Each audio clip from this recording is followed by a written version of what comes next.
నేరాల తీరు మారుతోంది. ఒకప్పుడు రాత్రిపూట్లొచ్చి చేసే చోరీలు, లేకపోతే సినిమాల్లో చూపెట్టినట్టు గళ్ళ చొక్కాలును, లుంగీలు ఎగట్టుకుని వచ్చేటటువంటి ఈ రూట్లలో ఇప్పటికి కూడా జరుగుతాయి. అదేంటి అంటే ఈ గ్యాంగులు ఉన్నాయి కదా, చెడ్డీ గ్యాంగులు, లేకపోతే టాటూ గ్యాంగులు ఇట్లాంటి. అయితే వాటిట్లలో వాళ్ళు దోచుకున్న దానికి 1000 రెట్లు దోచుకుంటున్నటువంటిది స్మార్ట్ దొంగలు. ఈడీ నుంచి ఫోన్ చేస్తున్నాం, సిబిఐ నుంచి ఫోన్ చేస్తున్నాం, ఎఫ్బిఐ నుంచి ఫోన్ చేస్తున్నాం అంటూ ధనవంతుల్ని దోచేసినటువంటి వాళ్ళు ఒక ఎత్తు.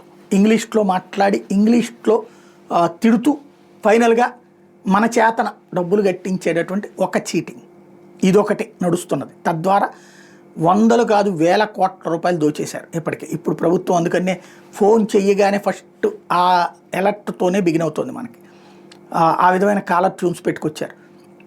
ఇప్పుడు మరొక కొత్త మోడల్ వస్తుంది, హనీ ట్రాప్స్. అమ్మాయిలు అతి చనువు ప్రదర్శిస్తారు.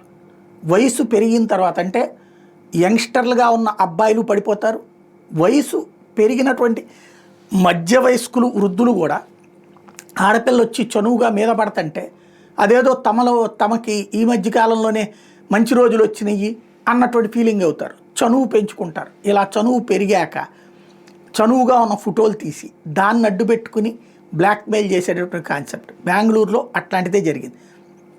ఓ 25 ఏళ్ల అమ్మాయి 50 ఏళ్ల వ్యక్తిని ఆ విధంగా మోసం చేసి ఫైనల్గా ముందు అప్పు తీసుకుంది, ఆ తర్వాత తీసుకొచ్చి మిగతాది తన లవ్వర్తో బెదిరింపజేసి 15 లక్షలు అడిగేటప్పటికి కట్టలేక అతను వెళ్ళి పోలీస్ స్టేషన్లో కంప్లైంట్ చేయడంతో బయటపడి అమ్మాయి జాతకం తీస్తే ఎంతోమందిని ఇట్లా ఓ ముద్దు ఇస్తుందట, ఆ ముద్దు ఇచ్చేటప్పుడు ఫోటో తీస్తుందట, ఆ ఫోటోని అడ్డం పెట్టి బ్లాక్మెయిల్ చేస్తుందట.